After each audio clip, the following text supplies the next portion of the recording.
Bueno, continuando con las herramientas estadísticas para el control de la calidad, encontramos como quinto punto los gráficos de control. Como pueden ver en la imagen, los gráficos de control son cartas o diagramas que se utilizan como herramientas que nos permiten analizar los procesos de una manera mucho más rápida.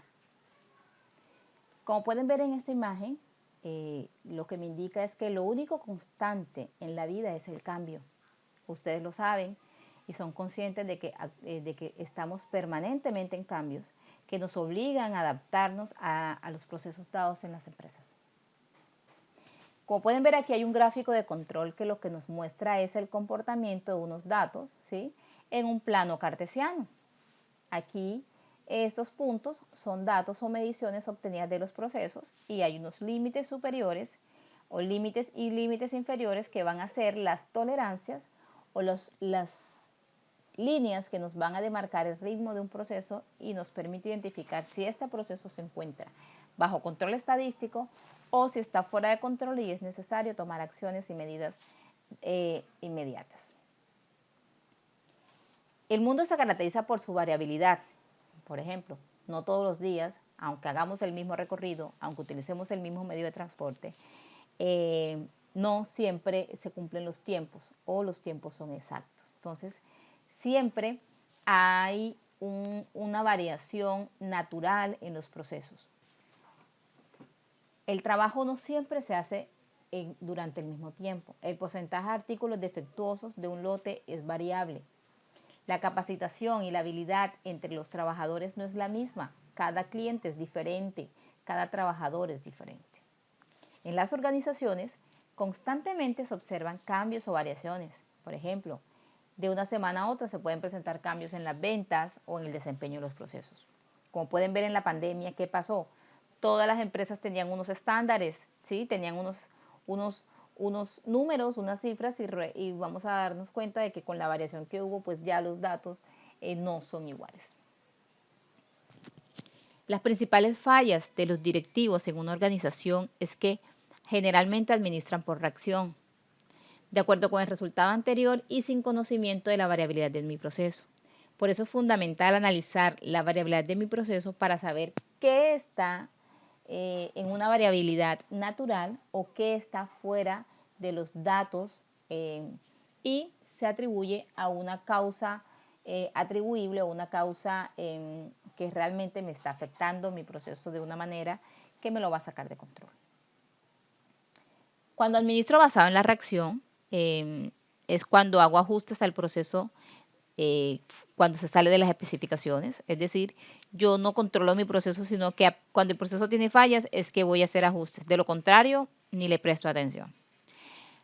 Cuando hago ajustes al proceso de acuerdo al resultado anterior, entonces yo llego y digo, ay no, hoy vendí menos, vamos a echar gente. No, yo tengo que hacer un monitoreo continuo a mi proceso para poder analizar la variabilidad y saber qué es natural y qué no es natural. La reacción de enojo, reclamo a los trabajadores. Cuando un cliente se queja y no tengo control de las quejas de mi cliente, entonces yo me escandalizo y regaño a mis empleados. No, porque si yo tengo mi control, mi proceso bajo control y tengo analizado a mis clientes, me doy cuenta de que generalmente se quejan por ciertas causas. Lo importante es tenerlas controladas, identificadas y poder corregirlas. Las causas comunes y las causas especiales de variación se enfocan en lo siguiente. Los procesos tienen variación ya que en él intervienen diferentes factores. Estos factores, no sé si cuando recuerdan que yo les hablaba sobre las 6M, las 6M generan algunos factores naturales como son las fallas, los descuidos, los desgastes propios de las máquinas, algunos desajustes inherentes al proceso, algunos errores o algunos descuidos que están dentro del proceso, que el trabajador de pronto no llegue en la misma condición que ayer. Entonces, esas son algunas causas comunes. Hay algunas causas especiales o atribuibles, que es cuando ya hay algunos efectos más fuertes en mi proceso y que no son atribuibles a mis causas naturales. Entonces, las causas comunes se dan por el azar y las causas especiales se dan atribuibles a algún tipo de característica puntual. Por ejemplo, cuando cambio mi materia prima de manera abrupta, el descuido frecuente de un operario, es decir, que no es porque el operario hoy amaneció en condición diferente, sino que es un descuido permanente y que el operario me está afectando mi producto. Estas causas o que se dañe una máquina de manera introspectiva y me esté afectando toda la producción. Ojo al dato. Cuando un proceso se afecta por causas comunes de variación, podemos decir que está en control estadístico estable. Pero ¿por qué? Porque la variación es predecible. Pero cuando un proceso se afecta por causas especiales de variación, se dice que el proceso está fuera de control estadístico o que simplemente es inestable. Generalmente se ocurren errores en las empresas si no tenemos criterio para analizar los problemas. Un error tipo 1 es cuando yo reacciono ante un cambio que es común, ¿sí? Y lo tomo como algo grave que viene de una causa especial, ¿sí? Entonces,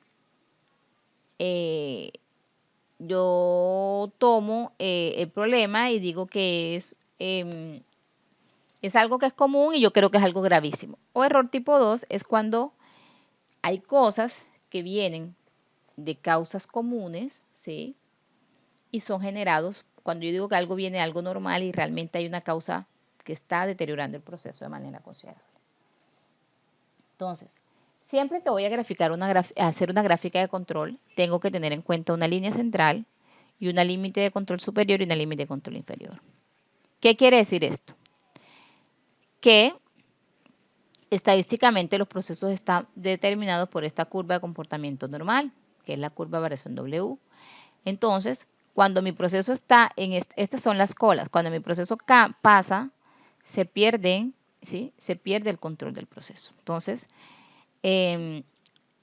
cuando se obtiene la ubicación de los límites de control en una carta es un aspecto fundamental, ya que si estos se ubican demasiado alejados de la línea central, entonces será más difícil detectar los cambios en el proceso. Mientras que si se ubican demasiado estrechos, se incrementará el error tipo 1, es decir, que vamos a declarar cambios cuando definitivamente no lo hay. La desviación estándar es la medida de dispersión de los datos, qué tan dispersos están los datos uno de otro, ¿sí? Entonces, hay que tener en cuenta que las cartas de control se dan por dos tipos de variables y variables por atributos. Entonces, hay cartas X media, R, S o desviación estándar X. Y estas se aplican a características de calidad de tipo continuo, es decir, aquellas que requieren medición, como es el peso, volúmenes, voltajes, longitudes. Y las características por atributos es cuando se hace de una manera más compleja los análisis y vemos la proporción de artículos defectuosos, porcentajes o por condiciones grupo. Para efectos de nuestra cátedra, lo más importante que vamos a analizar acá son las cartas de control X media R, ¿sí?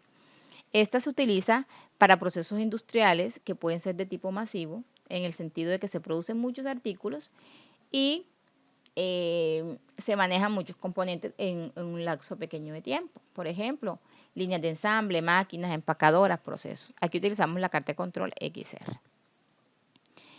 Hay unos patrones de desplazamiento. Patrón tipo 1, cuando hay desplazamientos o cambios en el nivel del proceso. ¿Qué quiere decir?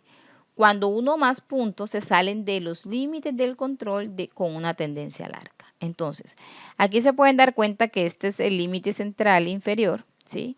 Y los puntos tienden a irse muy por debajo de la media y acercándose al límite central inferior de una manera con una tendencia. Esto se puede dar por la introducción de nuevos trabajadores, máquinas, por cambios en los métodos de inspección, una mayor o menor atención de los trabajadores o un proceso con averías. El patrón de tendencia tipo 2 es cuando la tendencia es a incrementarse o a disminuirse, pero en una tendencia ya sea ascendente o descendente. Aquí pueden ver que todos los puntos van en una tendencia en ascenso, en ascenso, en ascenso, hacia el límite central superior. ¿Qué quiere decir? Que si estos datos se siguen midiendo más allá de 56, va a ser una tendencia a salirse del gráfico de control límite superior y los puntos todos van unidos hacia esa misma línea.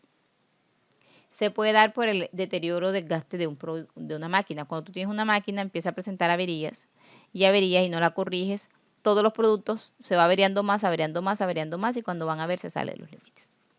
El desgaste de una herramienta, acumulación de productos de desperdicio, calentamiento de las máquinas. Cuando una máquina se recalienta, hace este proceso. Ciclos recurrentes. En esta gráfica, por diferencia que nos damos cuenta, hay ciclos. Entonces, aquí hay un comportamiento cíclico, se corrige y luego va hacia abajo y hacia arriba. Entonces, son comportamientos cíclicos de datos. Generalmente se dan por cambios en el ambiente, cambios periódicos o alguna diferencia en algunos turnos, rotación de personal. De pronto este turno primero, esta primera parte del 1 al 16, está dado por una persona con unas características. Luego cambian a ese operario y este operario tiene otras características y nos damos cuenta que los datos cumplen con un ciclo y así sucesivamente. Y cuando hay mucha variabilidad, es decir, no hay un patrón definido, sino que hay una gran variedad del proceso, entonces de pronto hay mucho control, muchos ajustes al proceso sin necesidad, o hay algunas diferencias considerables en la calidad de los procesos o diferentes situaciones. Para calcular estos límites existen unas fórmulas básicas sencillas, jóvenes, esto no es nada del otro mundo. Me dice que la línea central es la media de las medias, que quiere decir que es un dato promedio. Tú sumas todos los datos y los divides entre el número de datos. El límite superior, que es esa media, más un porcentaje, más una constante, que es un A2. Esto está dado por un estadístico, es un dato estadístico que está basado en una tabla dependiendo del número de observaciones. Y el R o rango medio es lo mismo, o sea, calcular los rangos, que ya le explico qué es el rango, y saco el promedio. El límite inferior es lo mismo, la media, pero no le vas a sumar, sino que le vas a restar. Los datos que van a caer tienen que caer dentro de esta línea central. Cuando hacemos una gráfica para rangos, hacemos el mismo cálculo, pero entonces tomamos una variable o un estadístico que es de 4, y ya les explico cómo se hace. Ejemplo, una fábrica que produce piezas cilíndricas de madera. La característica de calidad que se desea controlar es el diámetro. Entonces, me están diciendo que voy a calcular, voy a mirar las piezas de madera. La variable a controlar es la medición de las piezas cilíndricas de madera, el diámetro, para saber si las piezas están dentro de los estándares. Entonces, antes de proceder con eso, voy a hacer mi gráfico de datos o cuadros de estadístico.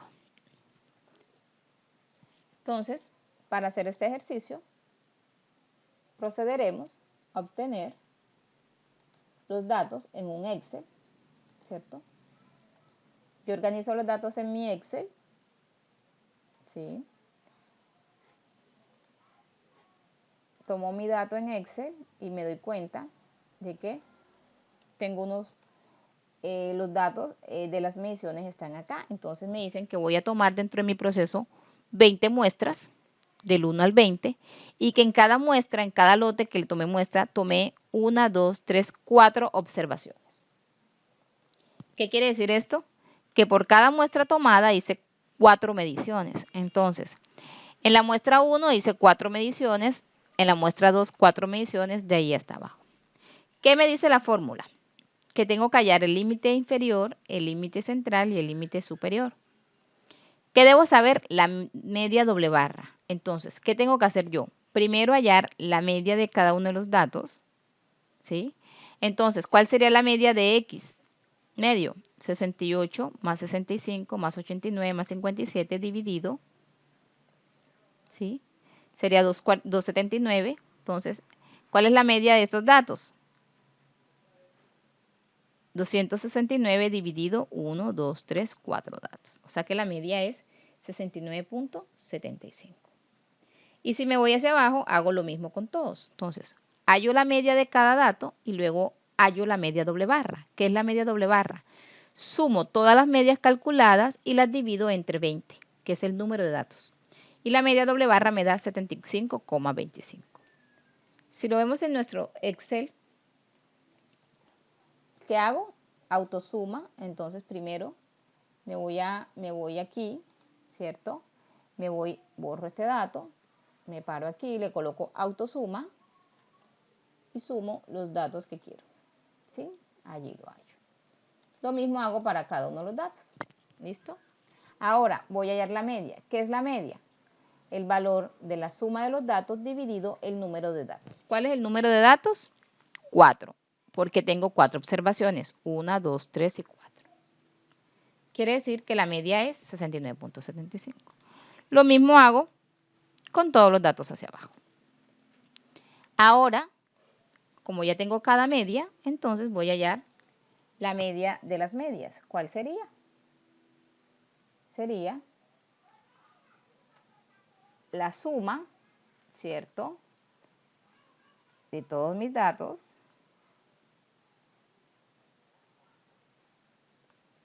dividido 20, que es el número de datos. Mi media es 75,25. Ahora, ¿qué es el rango? El rango es la amplitud que existe entre el dato de mayor valor y el dato de menor valor. En esta observación 1, en esta muestra 1, que veo que la medición primero fue 68, luego fue 65, luego 89 y luego 57. ¿Cuál es el dato de mayor valor en esta muestra? 89. ¿Y cuál es el dato de menor valor? 57. Ese sería mi rango. Pero como yo lo estoy haciendo en Excel y yo lo que no quiero es cometer errores, yo puedo hacer una fórmula. ¿Cuál es mi fórmula? Entonces, le digo a este señor Excel que me busque el máximo valor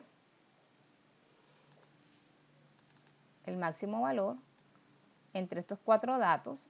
Cuando encuentre ese valor, tengo que restarle el valor más pequeño, es decir, el valor mínimo de estos mismos 4 datos. Él inmediatamente hace este trabajo por mí.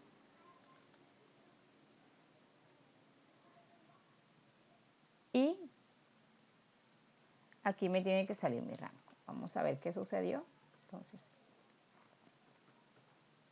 valor máximo.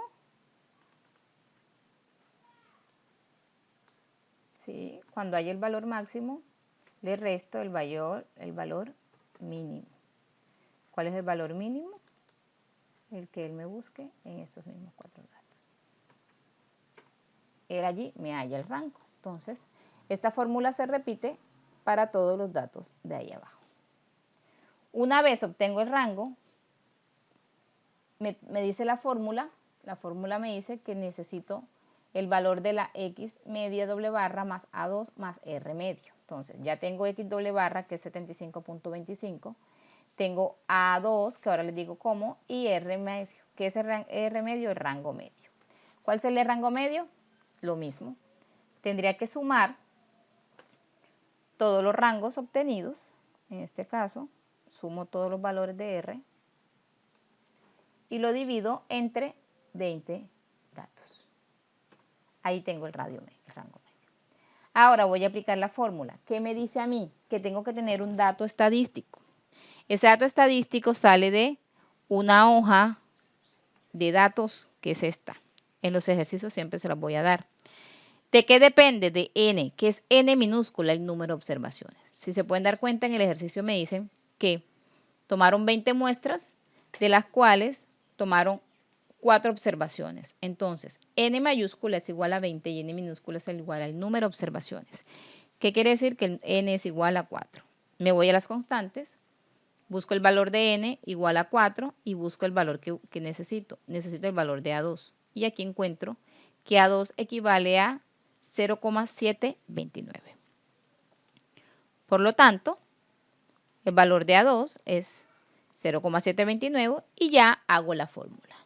La fórmula me dice que X doble barra más A2 que multiplica a R medio. El límite superior me da 90, el límite central me da 75,25 y el límite inferior me da 59.758. Ahora procedemos a hacer el gráfico. ¿Qué es lo que voy a graficar? Primero, la media de las muestras. ¿Qué quiere decir? Los datos que obtuve en esta parte. ¿Sí? X media son mis datos que voy a graficar. Entonces, estos datos son los mismos que están acá. La media, que es el dato medio, lo repito en todas las celdas para efectos de que la unión de puntos me da una recta. El límite superior, que también lo repito el número de veces para que me dé la recta, y el límite central inferior. Luego que tengo mi gráfico, luego que tengo mi tabla, ¿qué hago? Me voy a medir a realizar mi gráfico. Entonces selecciono mis datos y simplemente le doy insertar, gráfico de puntos,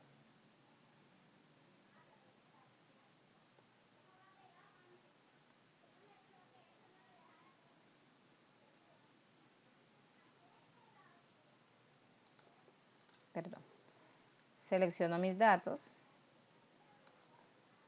le doy insertar, gráficos, y allí vemos cómo me diagrama el comportamiento, ¿sí? Límite superior, límite central, límite inferior, y la línea azul me define el comportamiento de los datos. Esto es algo sumamente sencillo, esto no es más que sumar, restar y multiplicar. Aquí lo importante es saber qué características tiene mi proceso. Entonces, ¿qué puedo analizar yo? Ok, que mis datos están dentro de los límites superior e inferior. Quiere decir que, que los datos, el comportamiento de los datos, se encuentran dentro de los límites definidos. Ahora, eso no quiere decir que mi proceso esté bajo control. ¿Por qué? Porque yo me puedo dar cuenta de que si mi dato medio es 75, mi dato mayor es 90. Entonces yo puedo darme cuenta que hay una gran amplitud entre la media y los límites superiores e inferiores, lo cual me implica a mí que voy a ser demasiado tolerante con las variaciones de mi proceso. Ahora, este es el comportamiento de unas muestras tomadas, pero todo proceso debe tener unos parámetros de referencia para comparar.